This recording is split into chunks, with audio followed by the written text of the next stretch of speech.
Hello and welcome to another glorious read. I am your host, Pastor Sage. Let's get into it. Happy Saturday, everybody. I don't know about the weather around you guys, but our weather has been so crazy. Like, I'm used to New England weather being like completely insane. Like, right now, we have actually had some cold temperatures that have gotten close to freezing. We have non-stop rain, then sun, then clouds. Pollen's crazy. Like, it is just unbelievable how quick our weather changes. But like I said, I'm used to it. It's just we go year by year, day by day. It is what it is. So the reason why I didn't post last week was because I had all I could do to get through one of the Academy books that I was reading, the Half-Blood Academy. Plus, I've, as you can hear, recovered from another head cold because why not? With the allergies also on top of it. So it took me a while to get through book 4 of the Half-Blood Academy series, Magic Unhinged, I believe it's called. I will double check that because why not?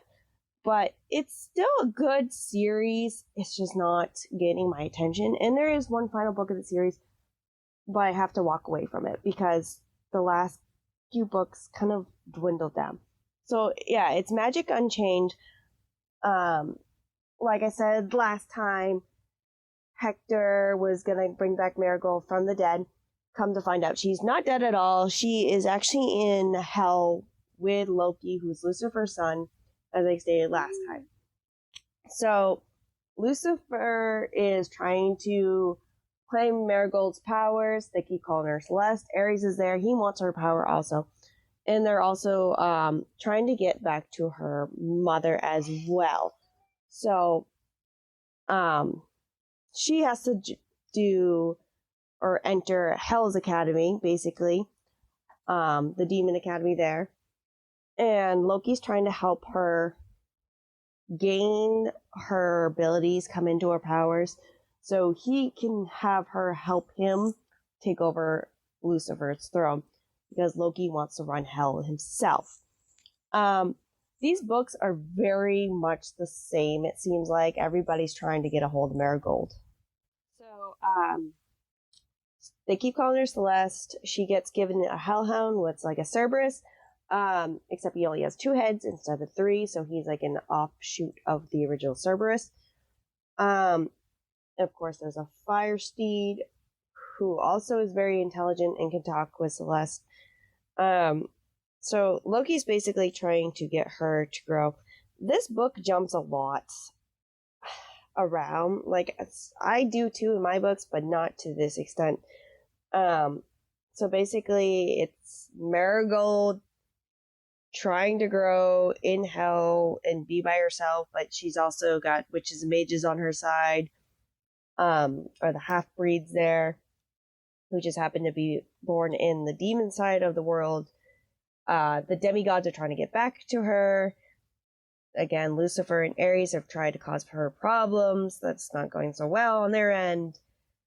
And it comes down to the book fighting. Somehow the demigods make it in because of one of Loki's dukes, or whatever you want to call them, basically his henchmen, help bring the demigods into hell to help Marigold.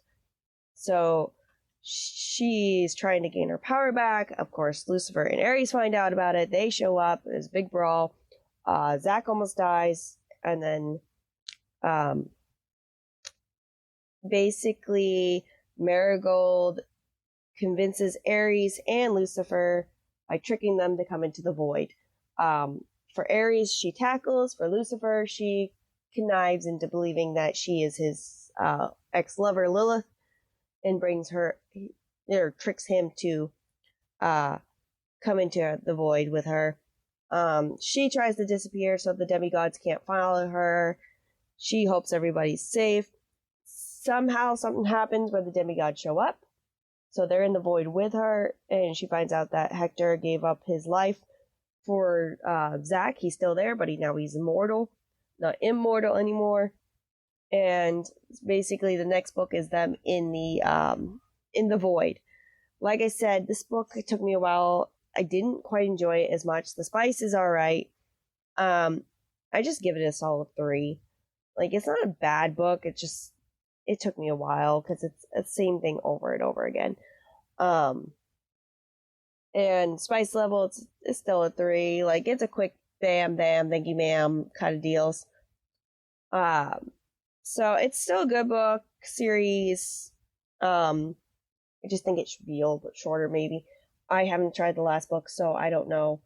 I decided to walk away from the series. I probably will go back to it, but right now it's not high on my priority list. I am reading the last book of the Irish Mafia series that I was reading, so I started that one.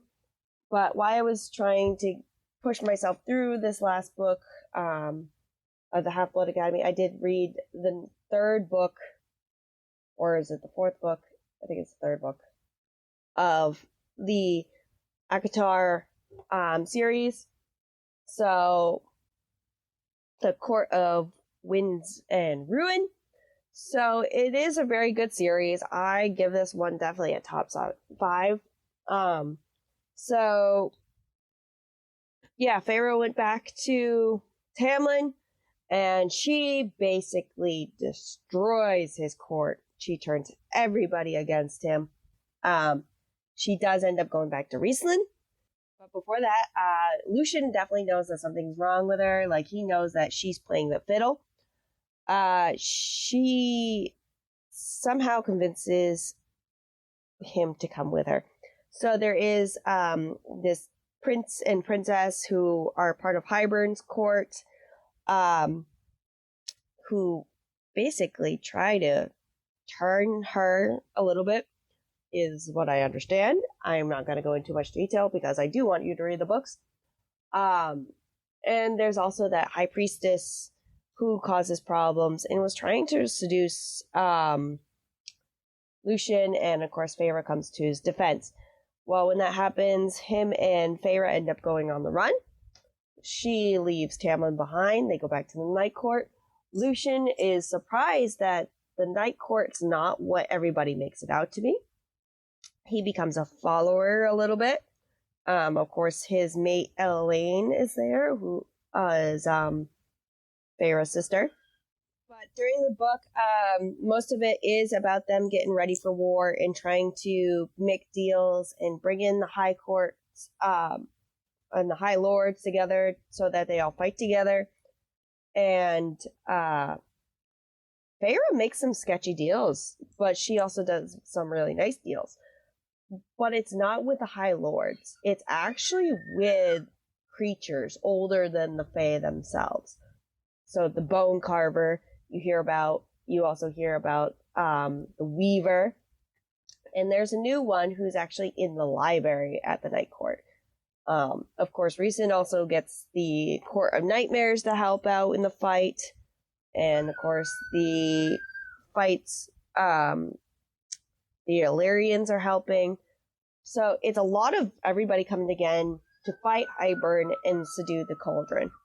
Throughout the book, Nesta and Amren are working together because Amren wants Nesta to be powerful because Nesta took from the Cauldron why the Cauldron gave Elena something. So there's a lot of fights. There's a lot of battles.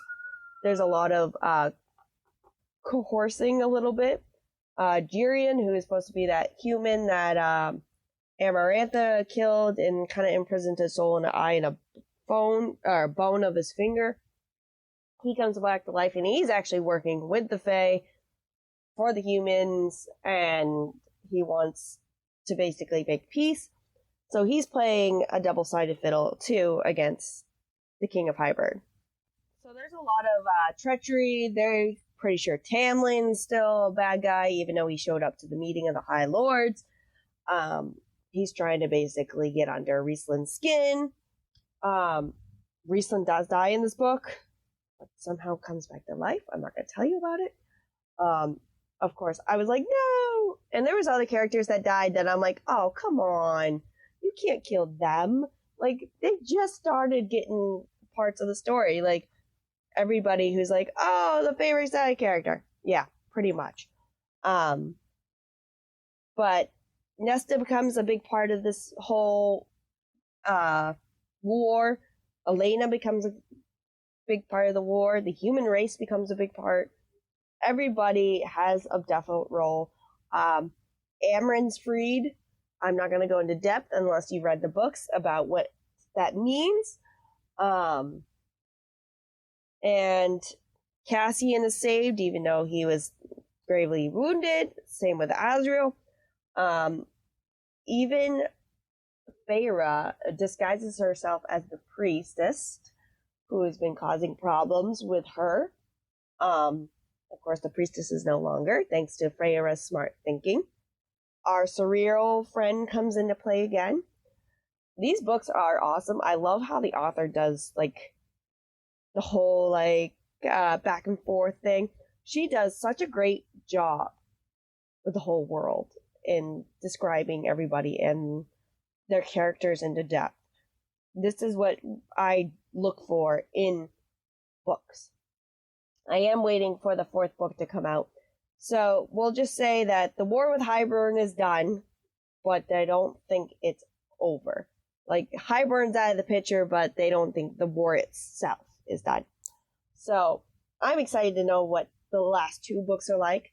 I can't wait to get a hold of them on their audios and listen to them. But I'm also waiting for other books. I did find out that the Liking series that I was reading about, the Gamma one, where I was like, oh, it's like the story being retold, but from their point of view. I found out that there's a 3rd one, so that's on my list to read.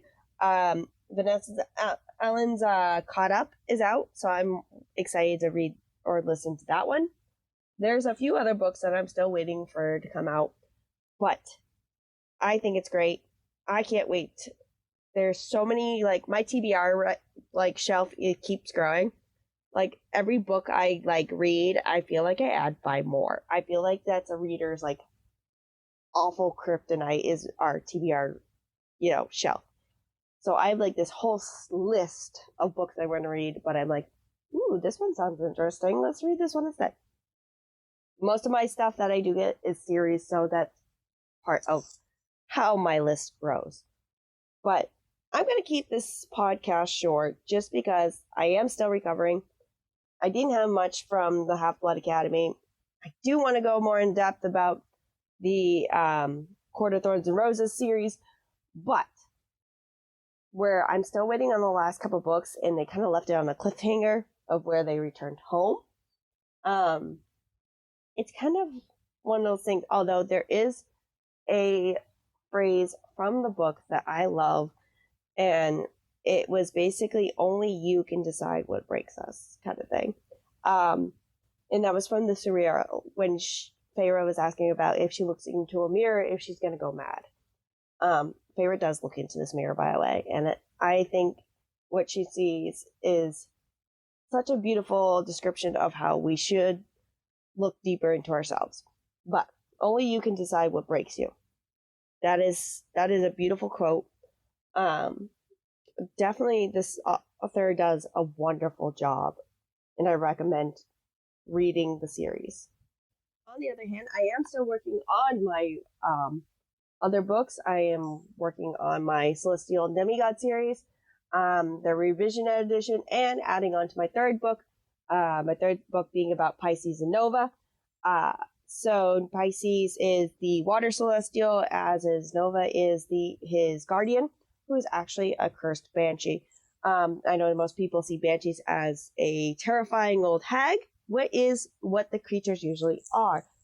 Being a cursed banshee, Nova is actually very beautiful. She's very sweet, kind-hearted. So she's actually more powerful than her sister Kin. But she's just so gentle-hearted. And Pisces, being the water celestial, he has a little bit of a pirate background, a little bit. He has a problem with bottling up his emotions. Sometimes people will be like, you're a little emotional.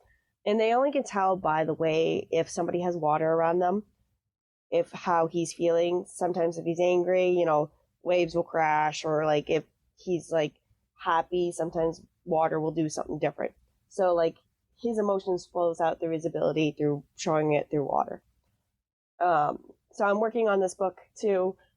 of course, I have the rest of the series to go through, but I have to make sure that my first and second edition, or my first 2 books, are where I want them before I put them out again. And like I said, then I'll release the 3rd. So, like I said, it's Daniel's Ares, Page's Immortal King Leo, and then the 3rd book will be Nova's Soul Belongs to Pisces. Of course, banshees are known for warning of the dead and collecting souls and stuff like that. So, that's where we are. Thank you for listening. I hope you enjoy, and I'll catch you on the next one. Go buy yourself something nice, treat yourselves, go on a trip, see some friends, have fun, and thank you for listening in, and I'll catch you on the next review. Bye-bye.